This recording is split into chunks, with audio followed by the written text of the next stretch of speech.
Hello and welcome to the Get French Football News Show. My name is my name is Eric Devin, standing in for Nathan Staples this week. We have joining us, as always, Philip Bargil, and our editor Christian Nori will be joining us as well.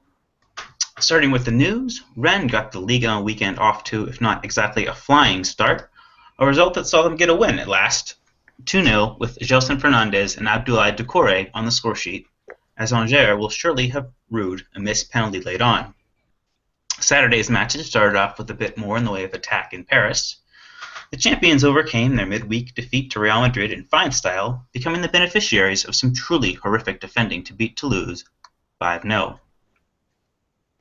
The 5 multiplex matches all saw goals aplenty as well, as every side found the back of the net.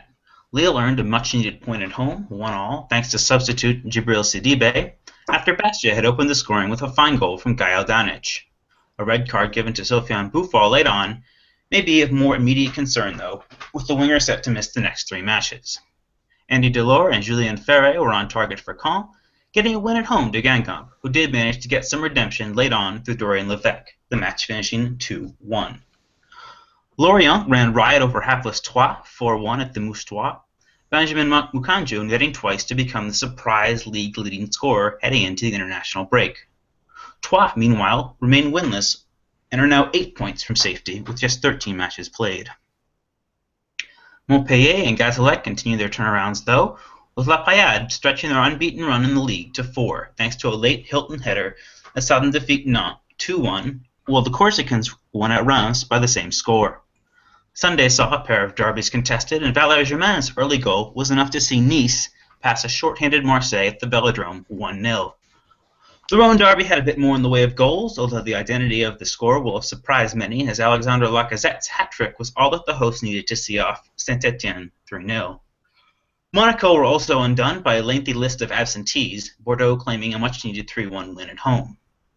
In Ligue 2, with Metz only able to draw, Dijon had the chance to go top with the win over Nancy tonight, but the hosts will be hungry for 3 points themselves, as only goal difference keeps them in the top 3. Finally, as France prepared to play England and Germany in 2 pivotal friendlies, André Pierre Gignac and Hatem Ben Arfa have earned somewhat surprising recalls, with youngster Kingsley Coman joining them after his flying start to the season for Bayern Munich. That's all the news for now. Over to you, Christian. Well, thank you, Eric, and of course you can get involved with Get French Football News by looking at our website for all the latest French football news and everything else in between. All the links are in the description of the YouTube video. Our first topic today, and it was derby double trouble in Ligue 1 on Sunday as Lyon hosted Saint-Etienne and Marseille entertained Nice. Let's first have a look at the match at the Stade Gerland, which finished 3-0 to the hosts.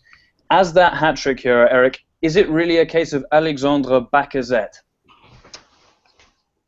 I think it's a little of a column A and a little column B in this one. You know, Lacazette, particularly the first goal, did have some really nice touches in the match, but Saint-Etienne on the night really looked at sea defensively. They had started the evening with a 4-3-3 that Christophe Galtier had used quite a bit towards the back end of last season, which was a departure from the 4-2-3-1 that they had been using in most matches this season. And there didn't seem to be the same level of coherence and understanding that we're expecting from Saint-Etienne's defense on a week-in, week-out basis. Whether it's fatigue from European competition or unfamiliarity with the tactics on the part of Pajot, who hadn't played with the team last season as he'd come in the summer. It just wasn't coming off defensively for them. Even the likes of Loic Perrin and Florentin Pogba, so reliable on a regular basis, were not up to their best. So I think Lacazette was taking advantage to some degree of the poor tactics in defending on the part of Saint-Etienne,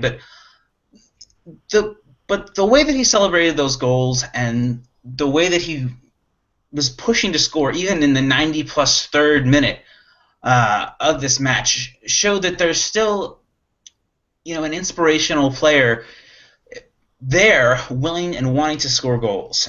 And whether it's a full return to form, let's check back in 6 weeks at the winter break. But on the night, it was what Lyon needed. I think at this point, you have to say they've really cemented themselves as prohibitive favorites for second. And what more can you expect from the team at this point, especially with the way Paris have started this season?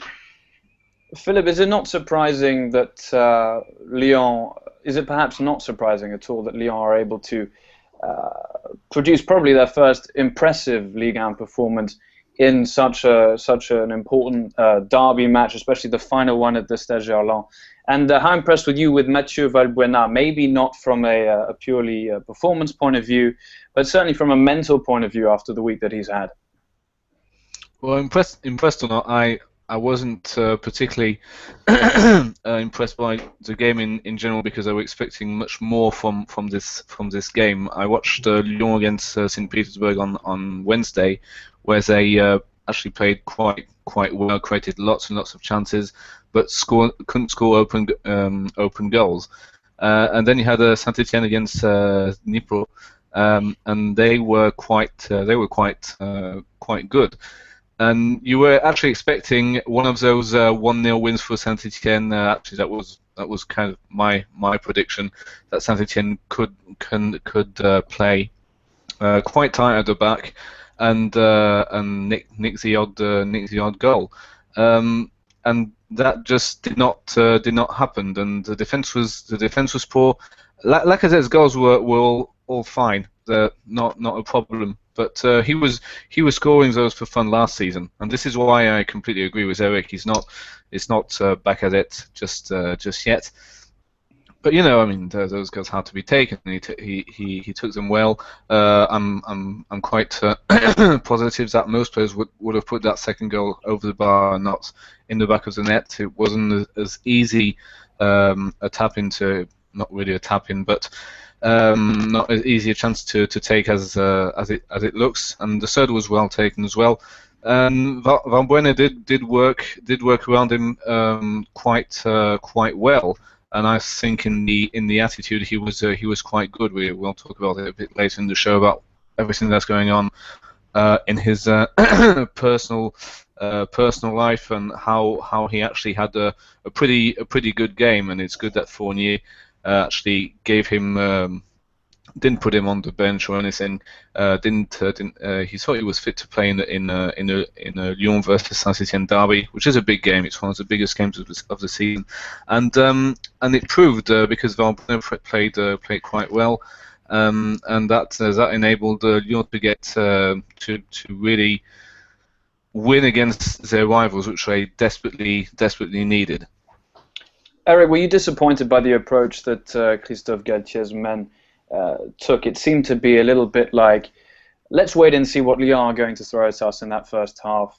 And they never really got going, in truth. And also, were you surprised, I think, as well, by how poor Loïc Perrin was in being caught out on some of those goals? Rather ironically, he's now been called up to the French squad after an injury to Mamadou Sakho. But Perrin, who obviously is such an important player for them, really didn't show up, did he, yesterday? No, he didn't. And you have to wonder about the toll that the Europa League's taking on these players. I mean, Saint-Etienne have been playing competitive matches since late July. And Perrin's featured week in and week out. He's rarely gotten a break. And at 30, 31 years old, I can't remember when his birthday is, he's going to have to start to be feeling this. In terms of an overall negativity, I was pretty surprised. Setting up the way they did with Amouma on the left and Roux on the right, I really feel as if that robbed them of a lot of their dynamism going forward. We saw how quickly Aceret came on. I mean, obviously that was an injury, but to make a tactical break, if you will, a break from what they had been doing most weeks for a very important match, not only in terms of the local rivalry but for the table, was really surprising to me. I think Nolan Roux is a hard-working, energetic player, but to play him in a wide role doesn't work. He doesn't have the pace, he doesn't have the crossing ability to be successful there. Why not start with Amouma and Kevin Monet-Paquet, or or Bamba or Babek. There are a lot of options that Christophe Galtier had at his disposal to play in those wide areas to come at Lyon in an attacking sense. And the same with the fullbacks too. Instead of Francois Clerc, why not play the likes of Poloma or Marquis, who are a little bit more adept at getting forward themselves? It didn't really seem to have Saint-Etienne didn't really seem to come at the match with an overall attacking style, and that's what was their undoing. Yes, Lacazette had some fine finishes, but it seemed to me that the problem was both on the part of the manager and the playing squad. As you rightly said, a willingness to want to absorb what Lyon were giving them. And if Saint-Etienne really have ambitions for the Champions League, and again, it's still certainly a possibility the way that the league's shaping up, they've got to come out of the gate more aggressively than that, and that's the bottom line in this match or any other. Philip, Eric mentioned Robert Beric's long-term injury, which he suffered after a challenge from Jordan Ferry. The reports now are that his season's over. How bad do you think this is for Saint-Etienne, especially with the Europa League, and it looks like they're going to go into the knockout stages, which means more matches for them, and also that fantastic understanding he was starting to develop with Valentin Iséric we saw in midweek. How big a blow is this for Les Verts for the rest of the season? It's every single injury is going to be really bad for Galtier. Just to go back on Roux, I did have to look it up and to actually watch it twice, but I do believe Saint-Etienne's second goal against Dnipro came from a Roux cross, and I couldn't quite believe it myself because it's really not what he excels at. So I completely agree with Eric that on paper having Roux as a winger is as useful as having Brando as a winger. It's he's not quick, his crossing is not good, and it's just not going to work as a as a threat. But Beric is, to me, seems like a perfect player to play in the Europa League. And yes, Saint-Etienne have played most of the Europa League games now, but the fact that he's one of their rare number 9, rare centre forwards by trade, I mean, it's just going to it's a massive blow to their season. It's good that they are pretty much through to the Europa League, which I suppose another debate is: are we going to complain that Saint-Etienne are more or less playing the Europa League and not playing to their best capabilities in the league? I mean, we've been complaining about that for years. That French Ligue 1 teams were not taking the Europa League seriously enough.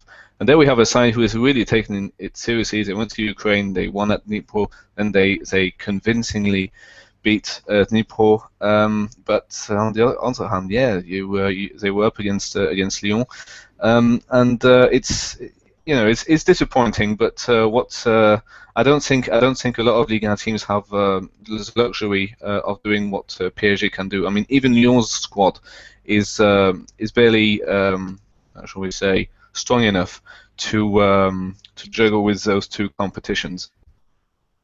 Indeed, and Eric, your last word on this match. Who do you think the international break comes for at a better time, for Lyon or Saint-Etienne? I mean, both sides have had a heavy schedule. Lyon perhaps on a high now after that huge victory, which might have also been very important for Hubert Fournier's job security.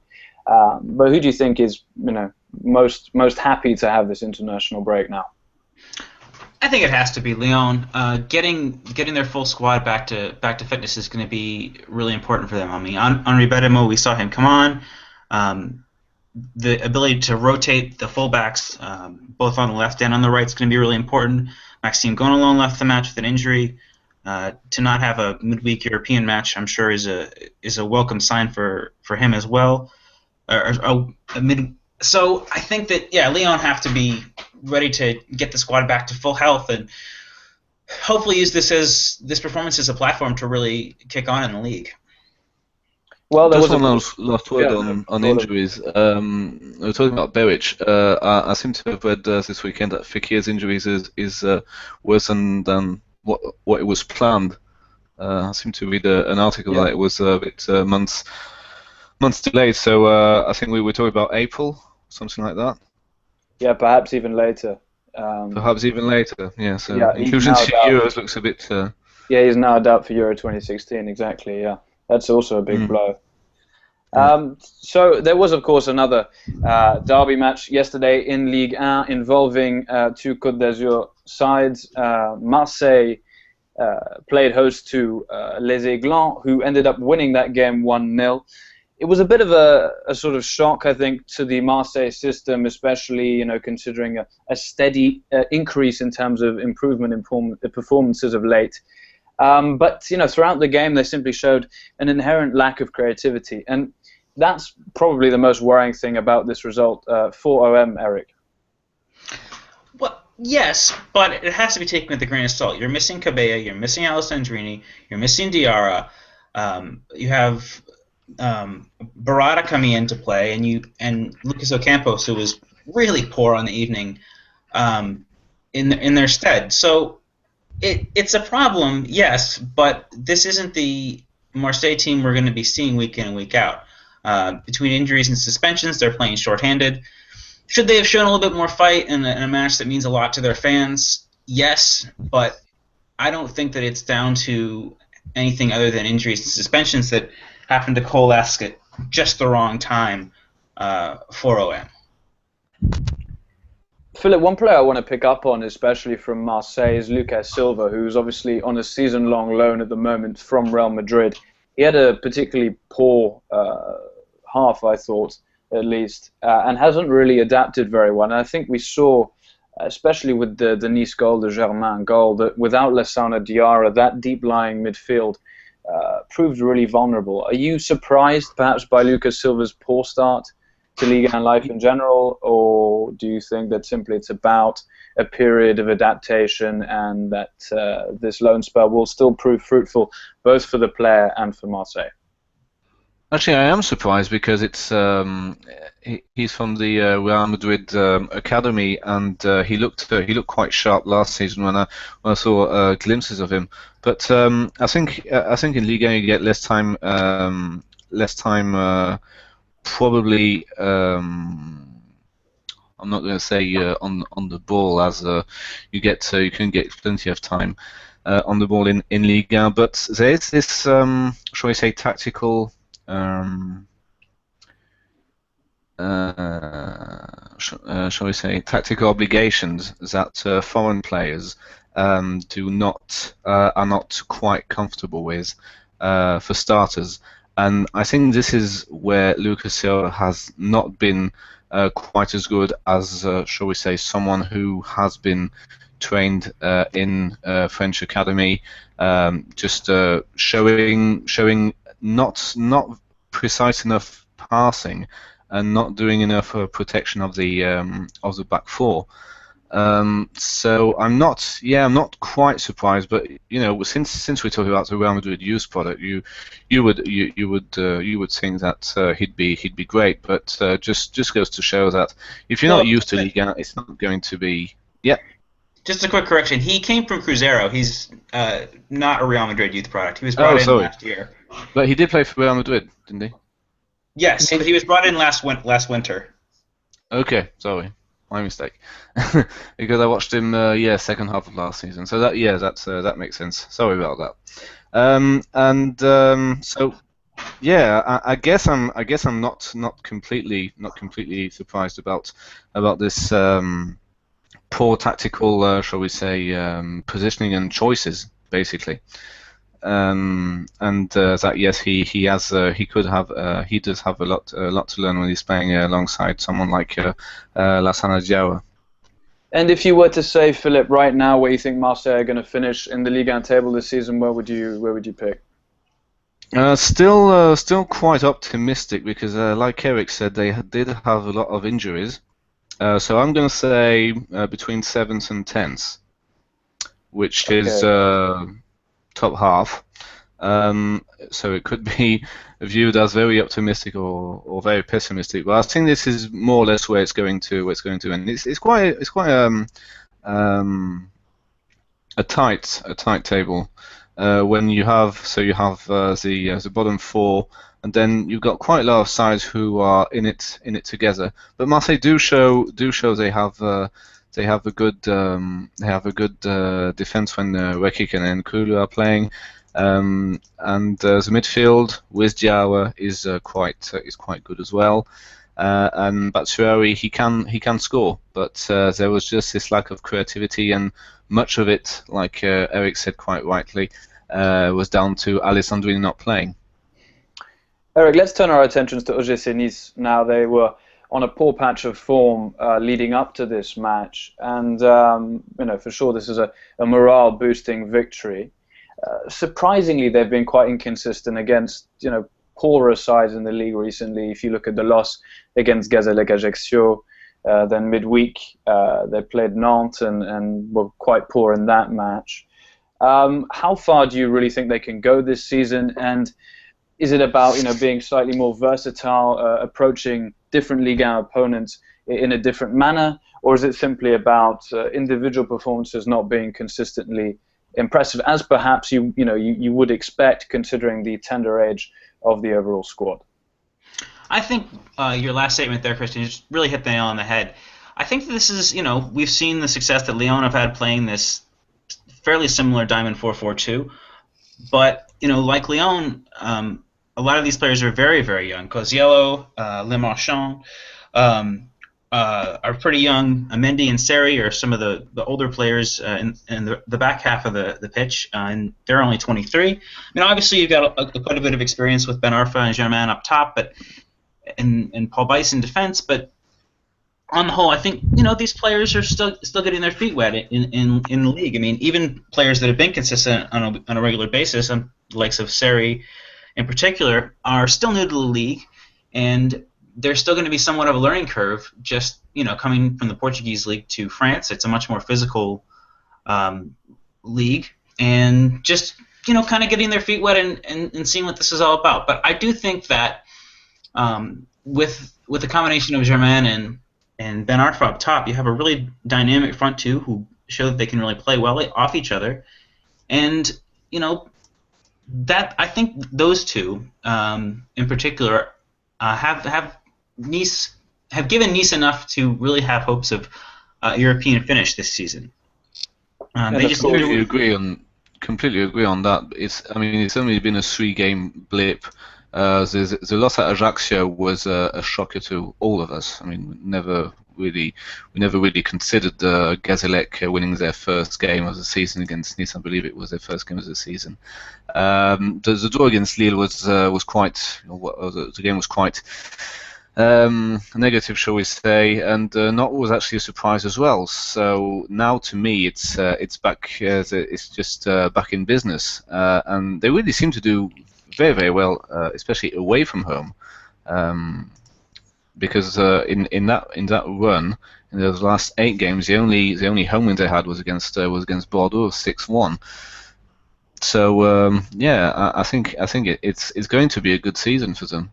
Whatever, except if loads of their key players get injured, like Ben Arfa, Seri, and Germain. OGC Nice, of course, with the 3rd worst home record in the league right now, which might surprise some. But positive signs, I think, certainly with Maxime Le Marchand playing quite well yesterday, and also Alessane Playa, Michael Lebihan, and Simon Pouplin in goal, all to come back still from injury. Now we're going to move over second best away side in the league. Yeah, indeed. That is the paradox there. Yeah. Yeah, for sure. So we're going to move over to Didier Deschamps' latest France squad to face Germany and England in upcoming friendly matches. There were a few surprising inclusions in store. Philip, what's your reaction to the inclusion of, mainly Hatem Ben Arfa, but also Kingsley Coman? Do you think those are justified, considering injuries and the other situations concerning Valbuena and Benzema at the moment? Indeed, I think they are very justified. I seem to recall us having a discussion about already this team of 23. Deschamps needs players who are currently on the periphery of the squad and could make it if they have a good season. Ben Arfa and Coman fit exactly this bill, shall we say, because Ben Arfa and Coman are not dead certs to be on that plane, or not really a plane because they're already in France, but just to be in that squad. Ben Arfa has had problems, he's had disciplinary problems, he's had attitude problems. Now he's having a great season. People actually look up to him. He's doing extremely well. And basically, we all hope he doesn't get injured, and a lot of the French media do hope that he gets picked by Didier Deschamps. This is a big one because the forthcoming games are against England and Germany, two big size, two contenders, and it's great to see Deschamps not just calling back over and over the same people. And like I said, he needs those type of players who are not supposed to be in the squad of 23 when Euro 2016 will kick off in June, but can make it. And we've been looking for additional wingers to challenge the likes of Valbuena and Griezmann, and Coman fits that bill. The added value of Ben Arfa is that he can play in the current system, which is a 4-3-3, and he's also playing in the Nice system, which is a diamond-shaped 4-4-2. So if Deschamps wants to swap and change and try something different against England and Germany, and I think most people would encourage him to do so. He has a player who is not unfamiliar, shall we say, playing a different formation than 4-3-3. So it's a really great move to have called both of those players by Deschamps.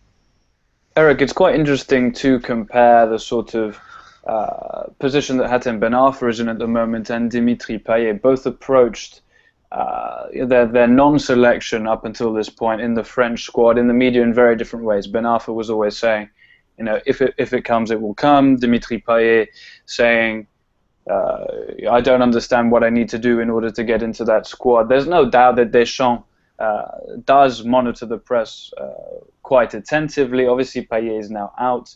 But do you think that if Ben Arfa can, as Philip was saying, maintain this sort of a better attitude, which I think has been instilled in him by Claude Puel at Nice, then maybe not only does he have a chance if someone gets injured, but also does he have a chance to fight for a place in the 23 if everyone is fit? I think absolutely. Yeah, between injuries and inconsistency of form, there are a ton of really, I don't want to say marginal players on the wing, but there are a lot of opportunities for a player in that attacking role. I think that if fit, Griezmann, Benzema, and Valbuena make up that front three, but really going beyond that, those attacking roles are pretty open. Obviously, Olivier Giroud has to be included because he provides a different look off the bench, but beyond that, I don't see any of the players who've been named in this squad or have been named in recent squads as being dead certs for the 23, and it's in that regard. I think that you have to look at Ben Arfa as being one of the best options. Certainly, Martial's impressed this season as well, but he's still young, and who knows what'll come of that. Likewise with Coman. So all things being equal, Intep and Fekir have been struggling with injuries as well. Lacazette struggling for form. It makes absolute sense that Ben Arfa should be the front runner for that front three, beyond the habitual starters, shall we say. Philip, let's move now to Alexandre Lacazette's non-inclusion, which was slightly overshadowed by the Valbuena Benzema antics during Didier Deschamps' press conference when he announced the latest squad. His non-inclusion, sort of initially suggests an alteration in Didier Deschamps' attacking hierarchy, with André-Pierre Gignac coming in. A man who was widely criticized for his move to Mexico, who's done very well over there, scoring great goals. And Deschamps said in a press conference today, what he thought of the Mexican league in terms of quality, and he said, well, I think if you ask a Mexican what they think of Ligue 1, you'll probably get a similar answer. But my main question here is, do you think that this is a distinct change in Deschamps' attacking hierarchy, and has Lacazette got to do a lot more than score the odd hat-trick in the odd derby in order to win that place back?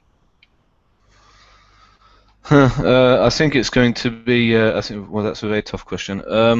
I think it's also a case of Deschamps having not given Lacazette his chance when he was basically walking on water, which was last season, and he's always played Benzema or Giroud up top, and most of the time Lacazette, when he did play, it's not all the time, but most of the times I've seen him play, was on the left wing, which is not his natural position. And if we're going to go more in the technical side, Lacazette hasn't played successfully, shall we say, in a 4-3-3 for quite a long time. So I would say that it probably benefits Benzema or Giroud to play in that formation. I don't know if he's behind Gignac in the pecking order. I would actually be, if I'm going to give an honest shout there, I would actually be quite surprised if Gignac made the squad, and like in front, if Gignac did make the squad and Lacazette didn't, that would be a surprise for me. So I doubt it. To be honest, but I think this is basically Deschamps telling Lacazette, look, get over your out of form, and just get back to being good. Otherwise, you won't make the squad. I don't know if it worked. I don't know if that's why he got his hat-trick against Saint-Etienne. I don't think so, but it's it's a strategy. He can play that way. Eric, much like Didier Deschamps' rigidity in terms of tactics at the moment, we've seen that his favourite formation is by far this 4-3-3. I'm certainly with Philip that I think he should use these next friendlies to experiment a little bit. But it does seem to me that Didier Deschamps, in certain key positions on the pitch, has just decided now pretty much what his squad is going to be like, to the point where we have to start questioning whether individuals like Francis Coquelin, Mathieu Debuchy, Kurzawa even have a chance at Euro 2016. Is there an individual who's very much on the outskirts at the moment who you think is likely or has the best chance of getting into that squad come summertime? Yeah, and that's Paul-Georges Ntep. I think that, again, we talked about this before, the way that Rennes play, if he is healthy, if he's able to be made the focal point of that attack, he can end up with 10, 15 goals, 7 or 8, 9, 10 assists, and I think that the dynamism that he shows, his ability to play wide or in a central role, really make him probably the best quote-unquote outsider, as it were, should be included in this team. Jeffrey Kondogbia is hurt right now too. I'm going to say he's probably going to be part of the 23 come next summer as well, but I really wouldn't consider him so much of an outsider as he's generally been picked when fit. And Philip, same question to you. Is there someone who you think is on the periphery at the moment who is going to make that late surge or has all the capabilities to do so? I'm thinking Coman. I think Coman will make a late surge and make the squad because our wingers are just not all that plenty, shall we say. And we do need that kind of shall we say folly that Coman would bring, and lots of people will be extremely enthusiastic to see him in the squad. So I think he'll make it. That doesn't mean I don't think Hatem Ben Arfa won't, but I think it'll be this kind of Deschamps trump card, shall we say. And gentlemen, there was a poll on Get French Football News in the last week about a sort of Francis Coquelin versus Lassana Diarra, which attracted quite a lot of attention from both sides of the channel. Where do you lie on this debate? Not in terms of raw ability, but in terms of suitability for the Didier Deschamps style of play. Eric or Philip, whichever who wants to go first. I'm going to go for Diarra. I'm gonna go for I agree. João due to the experience. It's a bit maybe Coquelin has time on his side, and I mean, it is a big tournament. It's a massive tournament, and I think João would cope with the pressure much better. Yeah, And Eric, same reason. I agree with Philip completely. I mean, we look at the likes of some of these players, likes of a Cabaye, Diarra, Matuidi. How much longer are their international careers going to last? There's going to be a chance for Coquelin right now, but I think that there's a lot of pressure on the French team, especially the way qualifying went. There's not really a clear favorite, I would say, for the Euros, and there's as good a chance for France as there is for any team. And with such a wide open tournament, they really need to rely on players who've been there and done that, to borrow a phrase, and Diarra fits that to a T. Mm. And Philip, now if we obviously look at the omission of Karim Benzema, presuming Deschamps sticks with that 4-3-3, who do you really think is the plan B for France? Now, I would have said up until very recently that Olivier Giroud was definitely that plan B. But obviously Anthony Martial got a chance to play up front for France recently. I believe it was against Denmark. Where do you see that evolving in the next few months? Well, head says Giroud, heart says Martial, basically. Giroud is, to me, is a Deschamps favorite, and he has played for France for a long time now. But to me, the future is Martial, and Martial is proving to be really good, a really good investment. It's a very high investment, but a really good investment for Manchester United. And I think that if you give that guy, he can give France something like 6 to 8 years of service. And it's absolutely massive. It shows a lot of promise. Gignac and Giroud, I'm not saying they're over the hill and they should retire right now, but just gives the reins to Martial, and probably gives them now, because the tournament is approaching. It's a big tournament. France need to deliver, and with Martial on, I think he's the best option. Eric, obviously we don't really know what's going to happen to Karim Benzema. Worst case scenario is that he's convicted of something and ends up, doing jail time. And maybe his French international career would then be over. It might still be over even if he's not jailed. We'll come to that in a minute. But if they are, for whatever reason, without Benzema, is it not slightly too risky to start Martial? Obviously, he's been a revelation for Manchester United, although admittedly, since the first flurry of matches, he hasn't had the same influence that he had in September time.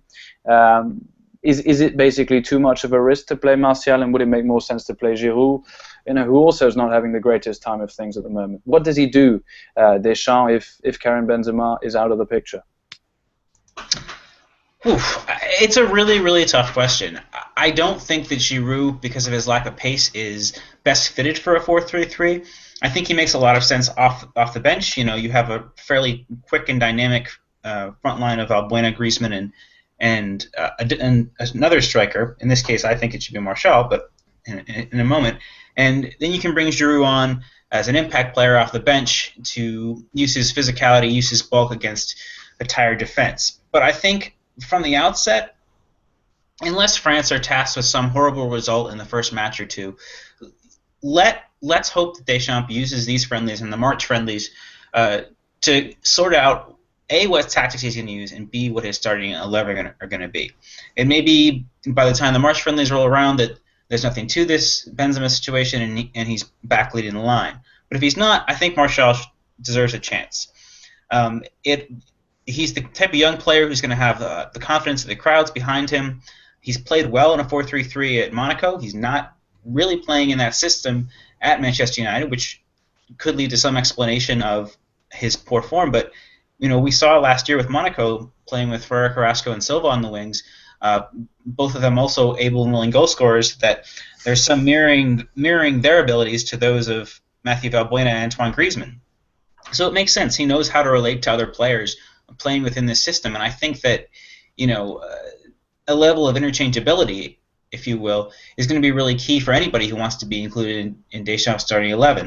And I think that Martial fits that better than anybody at this point in time.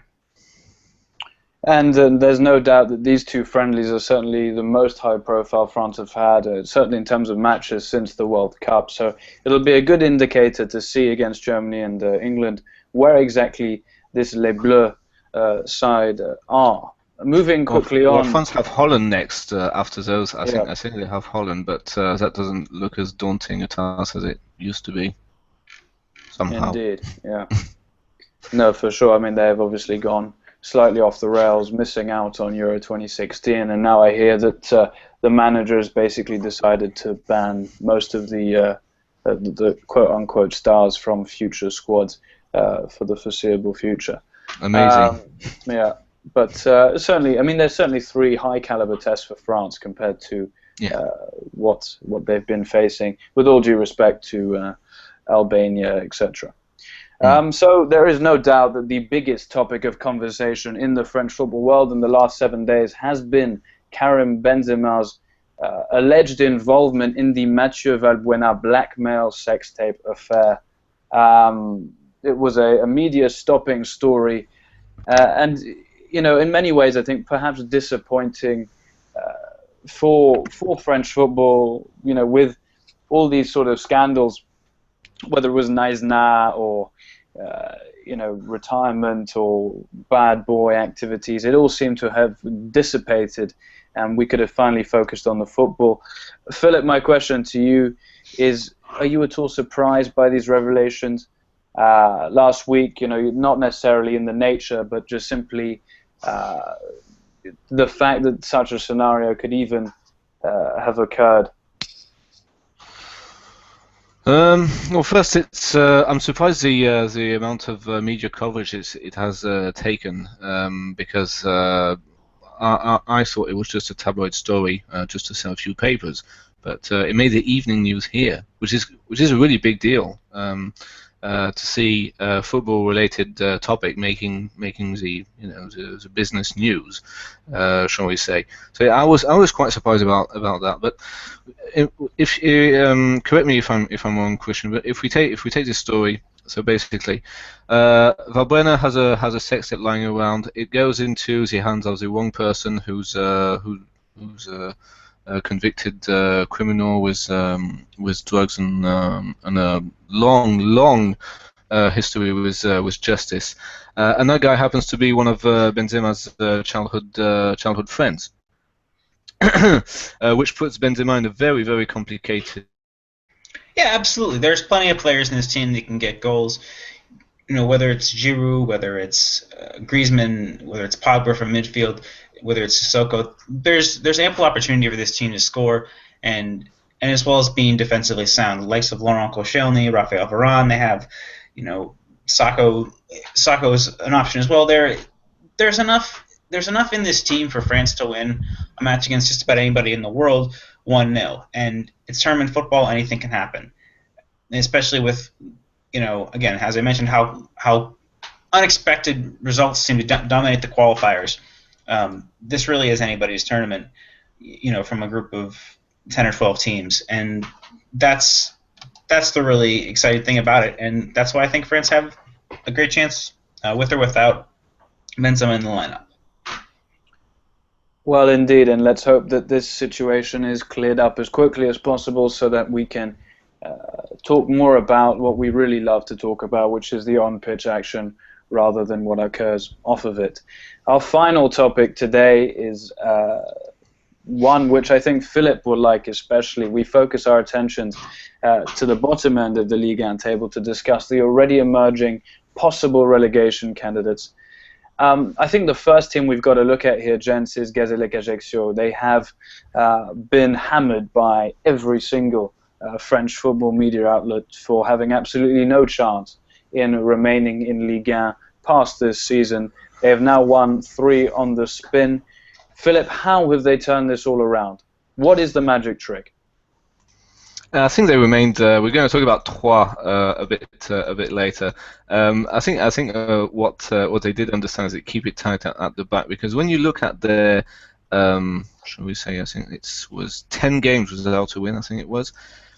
You do not have a single loss by more than 2 goals. and that's not so most of the times it was either a draw, either a 1-goal loss or a 2-goal loss, which didn't happen very often.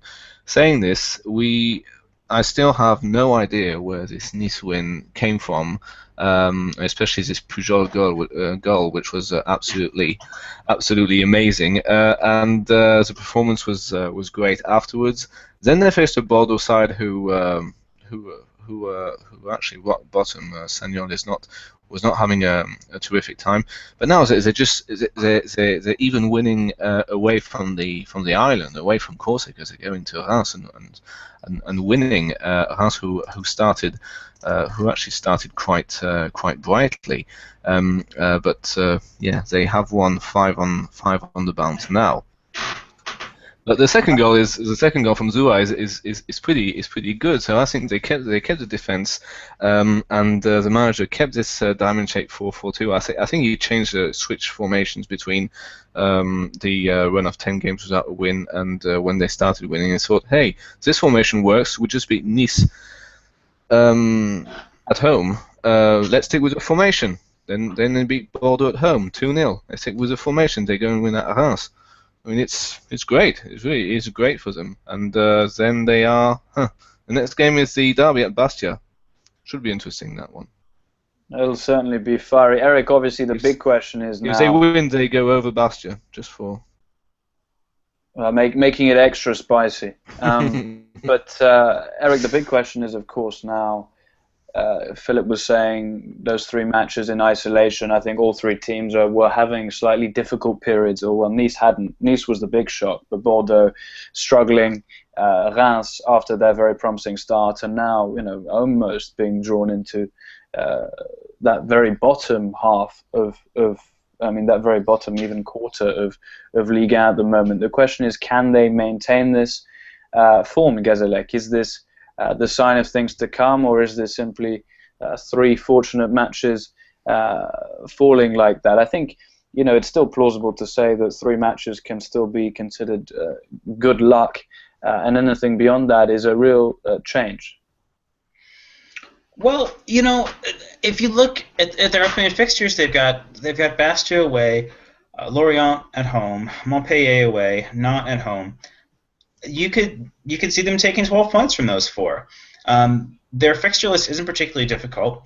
If they have this sort of goodwill and good energy about the side, there's no reason that they can't push on and try and move themselves up the table. That whole section, aside from Toulouse and Troyes, I mean, really the entire bottom third to half the table is very tightly packed. It'll only take a couple more wins in succession to see this team up, into 12th, 13th, 14th place, moving away from the relegation battle. And that tactical shift that they employed, as Phil rightly said, is driving success. They're full of confidence. It's a difficult place to go.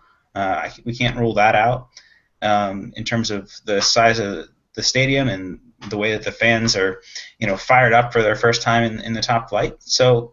Yeah, I'm not saying they're going to win another 3 on the bounce, but the fixtures and the form are certainly there to suggest that they can retain their status as a top-flight side. The brilliant thing about this is, of course, about Ligue 1, is that should they win their next match and Marseille lose their next match, they're then equal on points with OM, which, if you're looking from outside of the French football world, seems absolutely mad.